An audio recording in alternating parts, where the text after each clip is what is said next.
Hello, everyone. Welcome back to Flirting with 40. Today, we're going to read chapter 26 of The Little Prince in English. Let's go.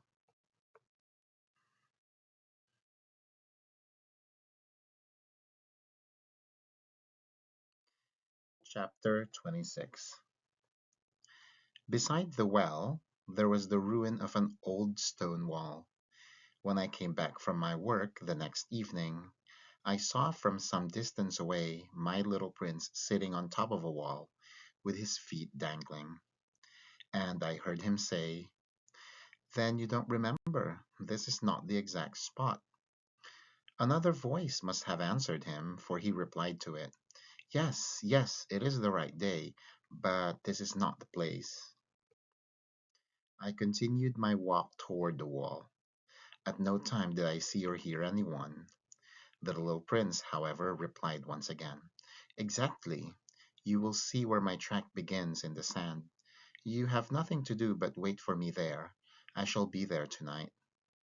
I was only 20 meters from the wall, and still I saw nothing. After a silence, the little prince spoke again. "You have good poison? You are sure that it will not make me suffer too long?" I stopped in my tracks, my heart torn asunder, but still I did not understand. "Now go away," said the little prince. "I want to get down from the wall." I dropped my eyes, then to the foot of the wall, and I leaped into the air. There before me, facing the little prince, was one of those yellow snakes that had take just 30 seconds to bring your life to an end. Even as I was digging into my pocket to get out my revolver, I made a running step back. But at the noise I made, the snake let himself flow easily across the sand like the dying spray of a fountain, and in no apparent hurry disappeared with a light metallic sound among the stones. I reached the wall just in time to catch my little man in my arms. His face was white as snow. "What does this mean?" I demanded. "Why are you talking to snakes?" I had loosened the golden muffler that he always wore. I had moistened his temples and had given him some water to drink. And now I did not dare ask him any more questions. He looked at me very gravely and put his arms around my neck. I felt his heart beating like the heart of a dying bird shot with someone's rifle. "I am glad that you have found what was the matter with your engine," he said. "Now you can go back home." "How do you know about that?" I was just coming to tell him that my work had been successful beyond anything that I had dared to hope. He made no answer to my question, but he added, "I too am going back home today." Then sadly he added, "It is much farther, it is much more difficult." I realized clearly that something extraordinary was happening. I was holding him close in my arms as if he were a little child, and yet it seemed to me that he was rushing headlong toward an abyss from which I could do nothing to restrain him. His look was very serious, like someone lost far away. "I have your sheep, and I have its box, and I have the muzzle," and he gave me a sad smile. I waited a long time. I could see that he was reviving little by little. "Dear little man," I said to him, "you are afraid." He was afraid, there was no doubt about that, but he laughed lightly. "I shall be much more afraid this evening." Once again, I felt myself frozen by the sense of something irreparable, and I knew that I could not bear the thought of never hearing that laughter any more. For me, it was like a spring of fresh water in the desert. "Little man," I said, "I want to hear you laugh again." But he said to me, "Tonight it will be a year. My star then can be found right above the place where I came to the earth a year ago."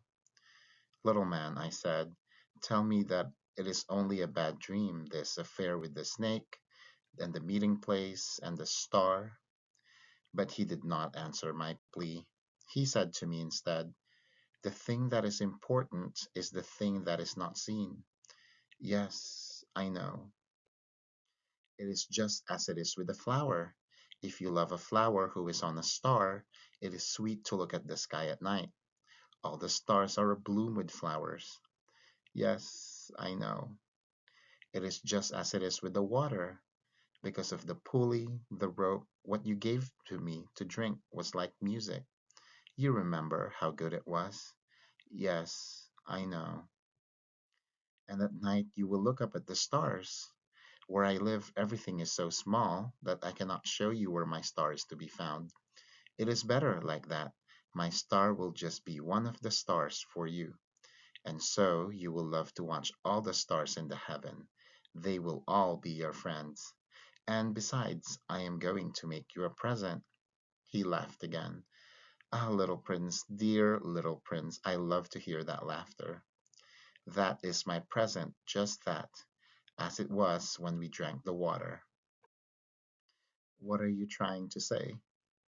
All men have the stars, he answered, but they are not the same things for different people.